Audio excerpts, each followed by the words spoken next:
মাত্র 13,000 রুপি 18,000 টাকা বেতনে সরকারি একটি প্রতিষ্ঠানে কম্পিউটার অপারেটর পদে চাকরি করেন তিনি। অথচ এই বেতনে চাকরি করেও প্রেমিকাকে দিয়েছেন বিলাসবহুল একটি ফ্ল্যাট এবং নিজে কিনেছেন গাড়ি, যার জন্য খরচ হয়েছে 21 কোটি রুপি বা 29 কোটি টাকা। চাঞ্চল্যকর এই ঘটনা ঘটেছে ভারতের পশ্চিমাঞ্চলীয় রাজ্য মহারাষ্ট্রে।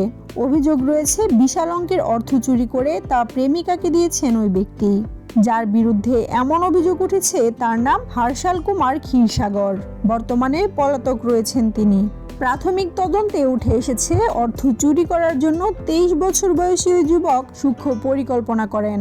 স্পোর্টস কমপ্লেক্সের একটি ব্যাংক অ্যাকাউন্টে ইমেল করার জন্য প্রতিষ্ঠানের পুরাতন লেটার হেড ব্যবহার করেন। শুধু তাই নয়, প্রতিষ্ঠানের ইমেলের সঙ্গে মিল রেখে নতুন একটি ইমেল খুলে সে নতুন মেলে শুধু একটি অক্ষর পরিবর্তন করা হয়। ব্যাংক কর্তৃপক্ষ স্পোর্টস কমপ্লেক্সের ইমেল মনে করে লেনদেনের যাবতীয় সুবিধা প্রদান করে, আর এতে করে অর্থ হাতিয়ে নেওয়ার সুযোগ পায় হর্ষাল।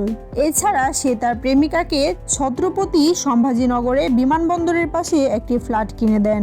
একই সঙ্গে তিনি তার প্রেমিকের জন্য হীরাখচিত একটি চশমা ক্রয় করেছিলেন।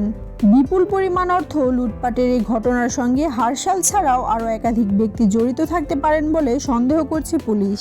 হর্ষালকে গ্রেফতারের অভিযান শুরু করেছে মহারাষ্ট্র পুলিশ।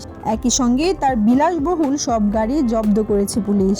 ভিডিওটি ভালো লাগলে লাইক, কমেন্ট এবং সাবস্ক্রাইব করে পাশেই থাকুন।